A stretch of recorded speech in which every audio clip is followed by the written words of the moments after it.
Hi, I'm Laura Palatin. I'm a spiritual guide and teacher, and I would like to share an experience with you that I've had since my partner of 16 years transitioned and is no longer in a body as of 4 months ago. And just to let you know, I am excited about sharing this with you because it's so important to me to help everyone really get that we're spiritual beings having a human experience, that this whole thing that feels so real and so permanent is very temporary, that people who transition, who pass away, they're still here with us, and that love never dies, and that the time we have in these bodies is something that we chose, and that we're here to do something very specific with, and that it matters, and that we can get very lost in being sad about somebody who's died. And believe me, I spend time every day in that space because I am very much in mourning for my partner.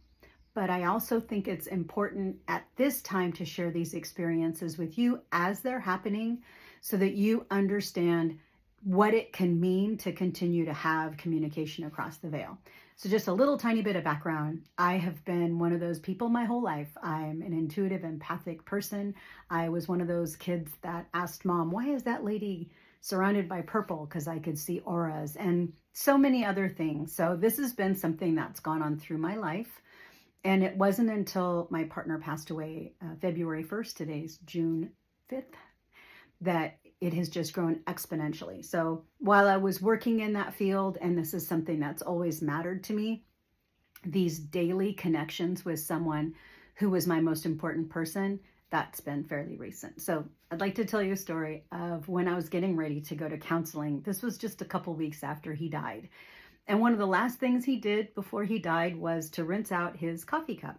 And he used this every single day. Now, I like a pretty coffee cup.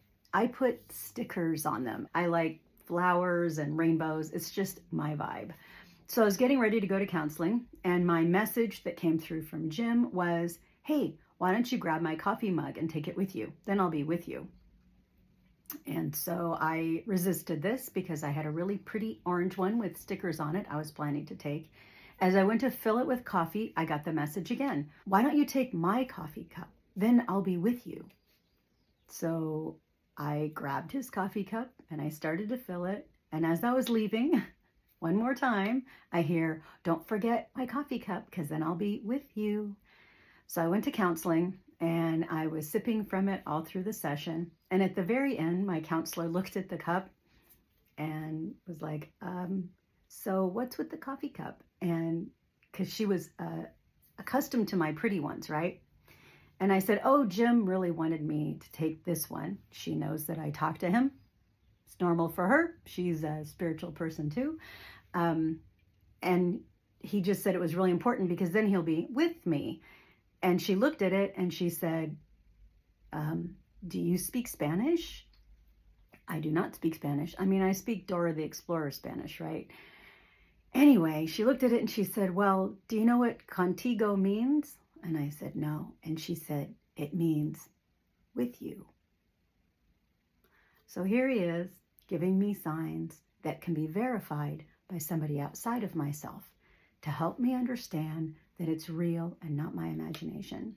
When we ask for such signs, they often will gift us with those. So if you feel like you've lost someone in your life and you really want to connect, try going into a meditation. I use Suzanne Gieseman's meditations. I think they're marvelous. And start to communicate across the veil, ask for signs and signals in your life, and then be open to interpretation and not expecting something specific, because it's very easy to fall in that trap, right? You hear a word and you start looking for that thing or that word.